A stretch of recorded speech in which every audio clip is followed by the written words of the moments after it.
Good afternoon.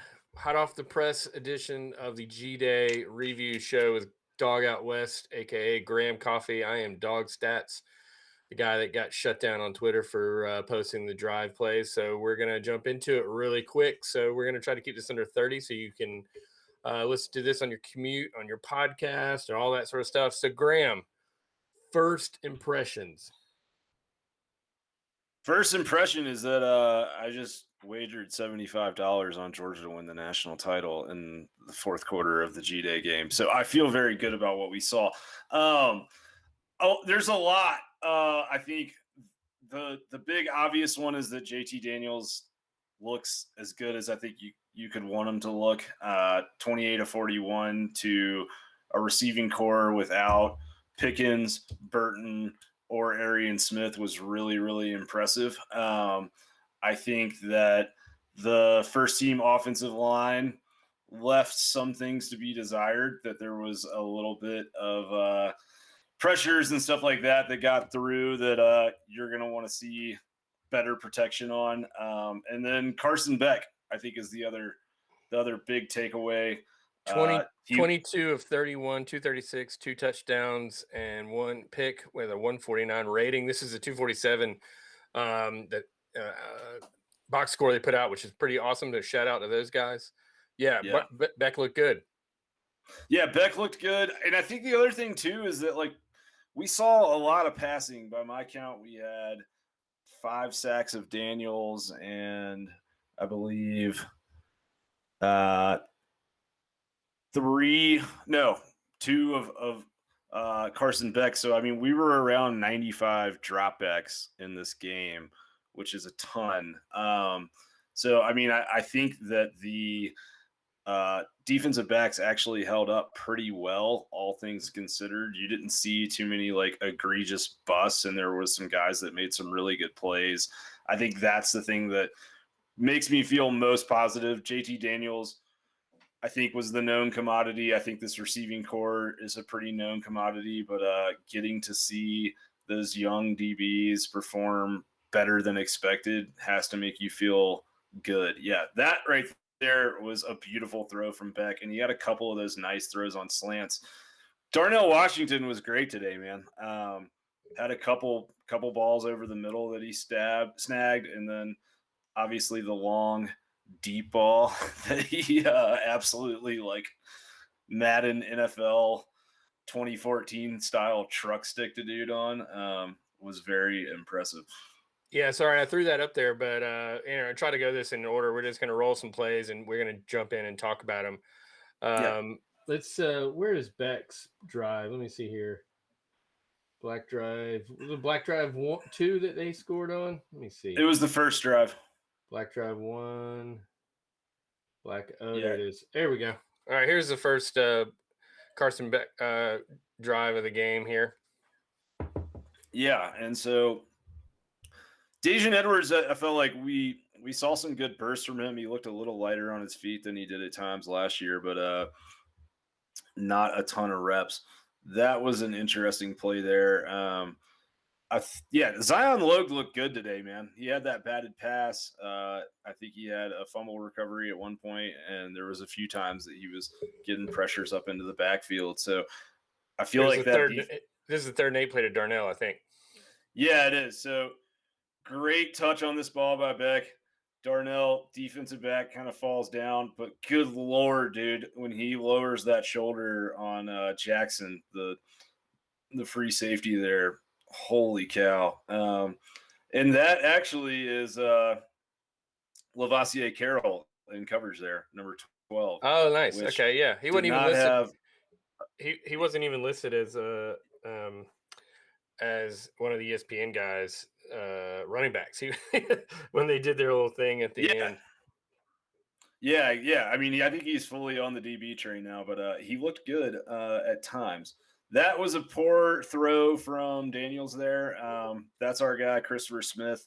I know I've said this on the show like 5 different times, but I think that Smith is probably the best pure cover guy on Georgia's team at the moment. And then here, if we can run that play back to D-Rob, like, I think that was what we waited all day for, right? Was to see where Daniel's mechanics were on the deep balls. And he did a good job of not forcing anything that he didn't have to force and dumping balls off into open space. But right here, when he drops back there, yeah, good release. He steps into it. He kind of pushes that, pulls those hips through, and that ball is in stride on the money.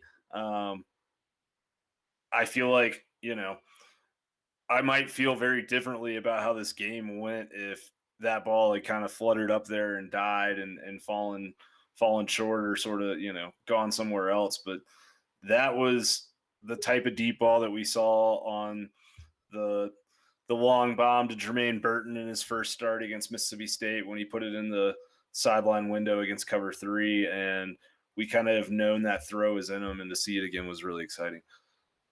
Yeah, sorry, my plays are a little mixed up here, but I think I've got the really good drive to in the half. Yeah. This is a good 2-minute right here. Good 2-minute drill here. Yeah, totally. And I mean, that was another thing I noticed. You see him dumping it off to Cook there. Cook had 6 catches for 61 yards, and he had that big wheel route that we saw towards the end of the game. And then for Zamir caught 6 balls for 50 yards out of the backfield and was targeted 7 times, and that's not been his game to this point in his career. We really have not seen him catch very many balls out of the backfield, and he looked really comfortable catching the ball with his hands, catching the ball from different angles. He looked way more natural with the hands than I thought he had the ability to be. Here's a clutch. Right, is a great catching out of the backfield for White on second 11. And those are those plays. You got an unsuccessful first down. You really want a go-to play, and man, it sure does look like you say these dump offs and these Cook and Zamir out in the flats and out of the backfield are going to be critical to keep those drives alive and get you back on schedule in the offense. And then here's one right up the middle. And then so you show that, and then you go right up the middle in between the tackles. That was awesome. Yeah, exactly. I mean, Monken didn't show a ton today, but just those little influences of the defense. Yeah, I mean, that's 3 straight touches for Zamir, and 2 of them are throws. And he looked good today. There was a couple times where guys looked to have him kind of around the waist, and he just shrugged the tackle off pretty easily. I think that was a sack right there. Yeah. And Devontae Wyatt got in there a few times after we were talking about him a couple weeks ago. Yeah, this is the nice ball over there to Adonai Mitchell, who, I mean, how impressed were you with him today? He was all over the place, dude. And it was, just every time you look up, he was getting the ball thrown to him. And again, 3rd and 9, zero set, no running backs, and they got the ball and got a first down. And of course, here's that's the incomplete pass, but here comes the touchdown. Throwaway. Yeah, I think touchdown. Yeah, this was probably his best throw of the day for JT. I mean, oh wait, no, this isn't it. That's the incomplete ball. Yeah, so 10 seconds left. You probably have, 2 plays left in the half at 10 seconds. If he almost got this. I mean, he's making those plays, but man, it really was. I'm glad they showed the replay on that. But yeah, he was out. Yeah. But here's another 3rd and 10. I mean, my gosh. I mean, we saw this in the Mississippi State game and the South Carolina game, where not the South Carolina, but Mississippi State game, where it's 3rd down and you're down in distances long and we get a touchdown. So I think I actually missed it, but there's the replay. No, you're good. Yeah, that's I mean, that was here you go. So great catch by Mitchell. Lots of juice on that ball by Daniels to get it in there before that window closes and Scene comes over. And I mean, you got to be aware of Scene, right? Because he'll lay somebody out if you're not careful, and if you throw it into him, it's going to be ugly. But that was just really, I mean, truthfully, that's an NFL throw by him. Like the ability to put it in that small window and then to crank up the velocity and get it there before the coverage can come over was impressive. Yeah. Let me see what you want. We've already looked at the D-Rob play. Let's look at Red Drive 6. Let's see what we got here. Yeah. This is after early in the 3rd quarter here. I don't think we did much here. I think this drive stalls out. But certainly the first team offense got going late in the game. Yeah, they did. And I mean, a couple good drives to end the game, one by first team offense, and then the Carson Beck drive at the end of the game was probably, I felt like, his most. Yeah, that we had, I think, 2 sacks on that drive, and yeah, you're in a 3rd and 28, and I think we just handed off to Cook. Yeah, the other guy too. I mean, he didn't get a ton of snaps, but I thought Brock Vandegrift was promising, especially that first throw that he made rolling over to the right was nice. So what do we have here? We've got, this is the next drive on the red. Okay. Yeah. So I mean, there's Mitchell again, just a nice little in route. Jaylen Kimber. There was a lot of talk from the announcers. Jordan Rogers, I believe, said that he felt like Kimber was, kind of in the lead in that defensive back battle. And I haven't watched practice, and that very well may be true. Adonai Mitchell kind of put him in the spin cycle a few times today. I mean, Kimber had some nice moments in coverage as well, and there was a couple back shoulder balls he did. One was a drop by Mitchell, but there was another back shoulder ball where Kimber was in really nice coverage and batted it down. Yeah, here you go. There's the wheel route. So, I mean, Cook on a wheel route matched up on a linebacker. If you have that matchup, you should throw that ball 100% of the time. And just a really nice touch pass by JT there. He didn't. Who's that in coverage? That's Nolan Smith. Nolan Smith, yeah. And you get him lined up on a linebacker, and that's what you got. That's the play you got to make. Yeah, exactly. It was a good read by him. And then another nice ball, that one to Priestley. Priestley, yeah. And then that was the throw. Yeah.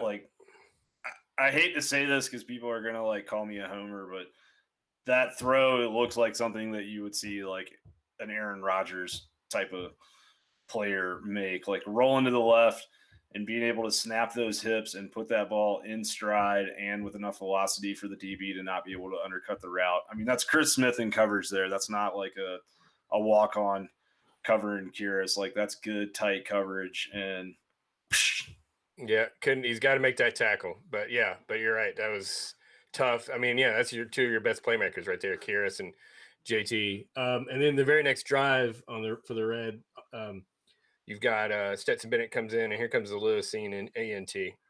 Yeah, totally. Not ear, but yeah, I mean, that was a good play. I mean, he's the leader back there. He's playing the star, and he's got to see these plays, and he's got to break on them and make them. Yeah, exactly. And I mean, I think that Stetson only had a few reps today, so he was kind of just slinging it downfield.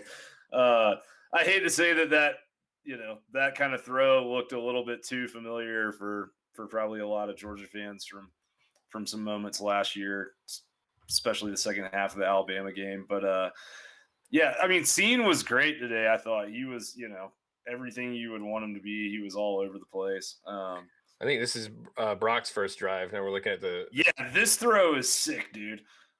Rolling out to his right like that and just rifling one to Conky. Welcome to Athens, or welcome between up the road from Athens. I mean, that was awesome. This is a great drive, and of course, it ends in the muff snap, then rolls out and just rips it.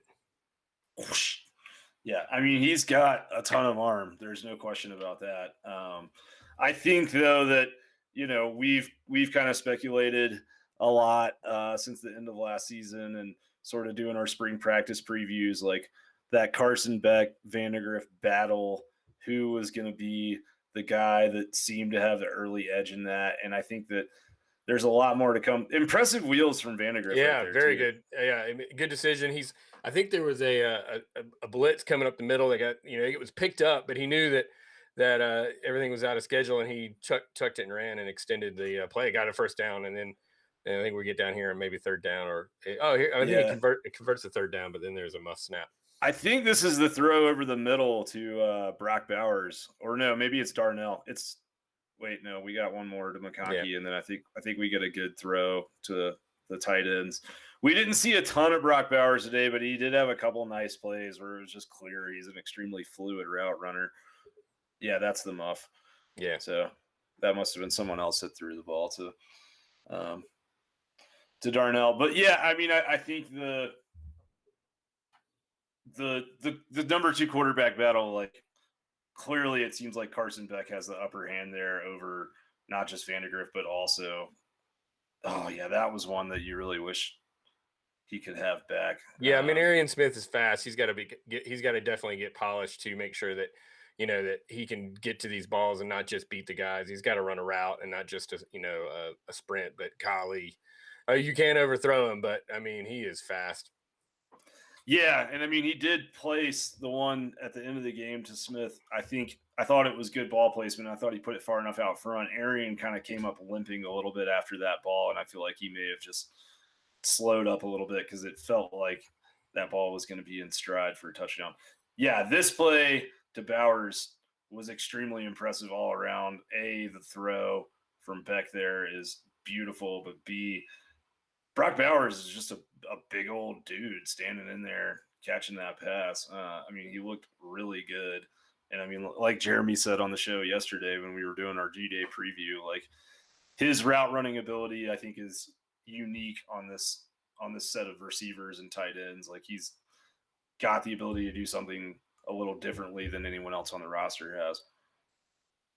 Yeah, this might have been I think we got the touchdown to. No, all right. Let's see. All right. Well, JT to D-Rob play. Oh yeah, let's look at the Beck 3-minute drive. Yeah. Here in the. So was this after? Yeah, so I don't remember why they took over on the 35, but I guess they did. Oh, it was a fourth down conversion. That's right. Okay, cool. Yeah, so nice ball to Jalen Johnson there, and then just the. I mean, it was a good drive. I mean, you talk about this is what they work on in scrimmage, and to see the number 2 come in and execute it is critical. I mean, and he found he's got one of the best wide receivers on his side of the ball that day, playing on his side, and he fed him the ball. And it was I think Vandegrift came out with that zipping pass, but Beck is clearly had the best quarterback numbers of the day. Yeah, and I mean, I just think. It's pretty obvious where things stand when Beck's getting 31 pass attempts and Vandegrift's getting 9. You know what I mean? Like, I don't think anyone should really be debating who the guy with that inside track for the number 2 job is right now. It's clearly Carson Beck. And yeah, I mean, while we're talking about Darnell, like, I mean, I feel like he's primed for a breakout season. Just seeing how much more fluid he looked on the deep routes and some of those go routes. Like, he looks a little bit lighter. But we also had a nice couple of throws where he was coming over the middle and sort of being that big body that could have it in possession. So I was impressed. All right. Well, I mean, so you've what do you think of the secondary play that we saw today? I mean, there was a lot of kind of sputtering offense to start the game. Is that like just good defensive secondary play, or was it kind of a offense that wasn't in sync? I think at times both. I mean, like, Lewis Cine and Christopher Smith is that really stout, tandem up the middle. Those guys looked very good and were in the right places at the right time. Speed looked better than I thought he would, truthfully. I thought he had some nice plays, and there was no point in time where I felt like he was getting just like burned in coverage.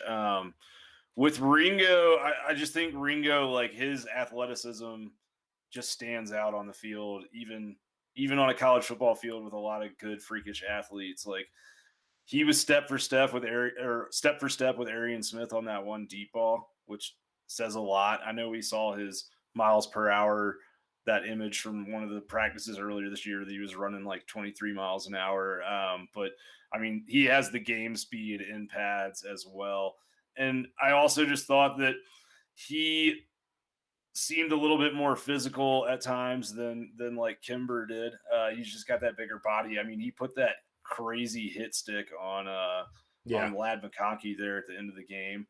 And yeah, man, I mean, I thought that right now, if you're looking at like who's probably the number one DB on the roster, like I think that Speed has the experience and the mental edge. But I feel like Ringo had that athleticism. Kimber, by all reports, is kind of the guy that's shined the most in spring practice. But if you're just going off of today, I would say that like right now you would trot Ringo and Speed out there, and have those bigger bodies, especially on the outside. And then you've got Smith and Scene up the middle, and Tyke Smith to be kind of that slot corner star type of position. I'm just looking at the rushing chart here. I mean, taking away the JT Daniels, I mean, Vandergriff had a scramble, but if you take away non-quarterback runs, we only ran the ball 32 times from the running back. So clearly, like like Michael said in the show yesterday, that they were going to throw the ball a lot and challenge the secondary. Yeah, totally. And I thought that Latavius Burney actually looked better. He looked a little bit lighter. Looks like he's kind of slimmed up a little bit and looked better in coverage. He against Cincinnati, he had some nice plays, but it seemed like in that run stopping kind of role was where he was going to be more apt to play at the star position. But I thought he did a very nice job on a couple plays in coverage. Yeah, and I honestly though, man, like if we're being truthful, I thought that the unit that probably struggled the most was not the secondary, but the offensive line. Yeah. Truss had a false start penalty, and they were not. Yeah, the offensive line, nobody showed out. Of course, I wish I had it, but I kind of ran out of time. But Mims did have that fun play, and I guess Michael talked about, aside from a trick play, there it was, a 2-point conversion. Mims slips out, and I think he got a little excited because he didn't know what to do once the ball got to him. But it was still fun to see. Clearly he's must be doing things right in practice to get a ball thrown to him in the G-Day game. Yeah, it was fun to see him get the kind of the attaboy like you're talking about. And I mean, clearly just in terms of physically and athletically, he is just different than anyone we have. I think a big storyline on the offensive line was that Tate Ratledge, got the start, or pseudo start. He was rotating in and out with Salyer at right guard, which I imagine they just kind of, Jamari's a known commodity on the offensive line, and they probably wanted to get him a few plays, but let some of these younger guys get more of the work. But I thought Ratledge did pretty well. I did notice a lot of pressures coming up the middle at times, which, to be fair, you're trying to block Jalen Carter, Jordan Davis, Devontae Wyatt. Like, Georgia's got as good of a defensive line as probably anything you're going to find in college football, but still, it makes you wonder a little bit if Cedric Van Pran Granger is going to sort of usurp Warren Erickson there at the center position, because it feels like if you're a Georgia fan, you might want to pull for that to happen, just because I think Erickson is solid, but I think Van Pran has a little more upside in the long term. Yeah, I think so too. That was kind of the guy I wanted to see play well today, and I didn't get a chance to crunch the plays and look too closely at him and stuff. So let's do this. Why don't we if you got anything else to add, but why don't we promise the guys that we'll go back into some of these plays and just do our our in-season breakdown and find maybe 5 or 6 plays, stretch this content out, and instead of just rushing through them. It's exciting, and we wanted to get something out because we were fired up. But we can totally get some of these plays, especially at the end of the game, that we don't necessarily have. So for sure. To be continued, I guess, is what I'm thinking. Yeah, and totally. I mean, with the offensive line, like, you can notice some things on the first watch, but really we'll have to dig in deep and do some solid film study and spend some time kind of winding and rewinding. But I'll be very interested to see sort of what we find when we dig a little bit deeper into some of the stuff, because there were some guys on defense that, like, I thought Nolan Smith looked phenomenal. Yeah. Like, he was looking fast. He was getting around the edge. I feel like this is kind of like, I'm confident saying that this might be his breakout year in 2022. And I mean, there's some of these younger guys too that just we haven't seen, like Bill Norton. I know he got some snaps at times last year, but he had some nice plays on the red defense. And yeah, and I mean, just we'll definitely get into some of the nuance. Yeah, I felt like I watched a game today, and now we'll Yeah. break down and do some analysis. Absolutely. I mean, I guess what for you, I know you were like crunching plays and stuff like that as you were watching, but was there anything that stood out? JT, how much we threw the ball, actually, that definitely jumped out at me. And as good as Vandergrift looked, he looked like a mid-year enrollee at times. But Mhm. how, I mean, Carson Beck looked really good. Mhm. I think I want to look at that a little more and just see, if that's the guy. It seems like he may have separated himself today. So definitely Carson Beck at number 2 jumped out at me. And of course, Yeah. Darnell looks like a different, totally offensive player than George Pickens, but he definitely seems to be the guy that may be the go-to threat to, stretch the defense and fill that Pickens void. Yeah, he's definitely the best jump ball candidate. And I mean, I thought Adonai Mitchell too at 6'4", you're looking at Karras and Burton, you're talking about two guys that are closer to 6 feet tall. He's another option to kind of stretch the field a little bit and just give some size on some of those possession type plays, like a 3rd and 4 or whatever. I mean, like the receiving core as a whole, it was just I just kind of was sitting there all day thinking like how deep these guys Yeah. are. And Yeah, for sure. Demetrius really, he was kind of quiet for a lot of the game and didn't have many targets, but like he looked great. There was that ball that JT threw, the deep ball, but before we got the deep ball, there was kind of that nice little float pass to him on the sideline. I think you may have it here. Yeah, this is the big touchdown plays, or maybe, yeah. Yeah, but watching him kind of run through some of this contact from speed. Oh, there it is. Yeah. Yeah, that's it right there. Yeah. I mean, that little circle route to the sideline. I mean, great throw by JT to stick that between Brittany and the safety, but just nice job by D-Rob finding the open space and sitting down and letting JT put it on him, and then boom, this was like the D-Rob highlight drive. Yeah, the ability here to kind of run through that contact. I feel like a year or two ago, we see D-Rob fall down on that play. You know what I mean? Yeah, and he's got the speed and the skills to maybe expose some guys that on the outside that maybe aren't as experienced or as strong. So I think he'll definitely be, he may be the forgotten wide receiver, but he's going to be on the field a lot. Totally. And if you're looking at just how the whole offense works together with the amount of attention the defenses have to give to Burton and Karras and now Darnell at tight end, that's occupying arguably your top 3 cover guys, and having D-Rob matched up maybe on like a guy who's playing star or strong safety that's maybe not as quick as Robertson is. Like, there's going to be some opportunities there to exploit that for some long explosive plays.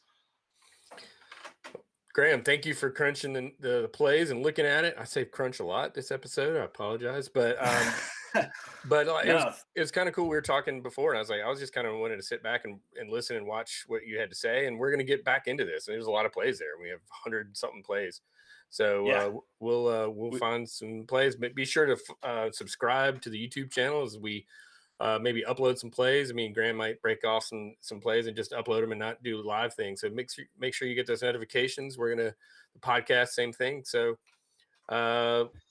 spring practice is behind us now, and we've got a lot of stuff to talk about and stretch it out and just try to get our football fix until summer camp.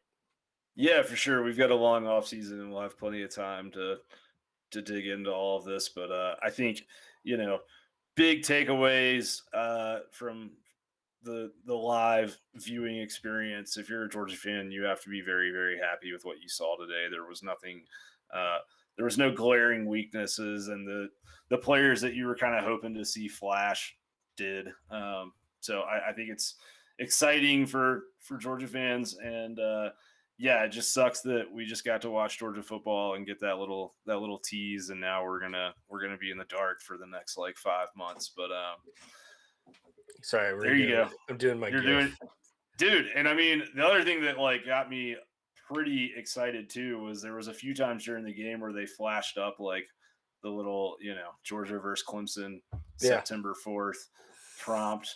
20 Saturdays between now and then. That's not that far away if you think about it, man.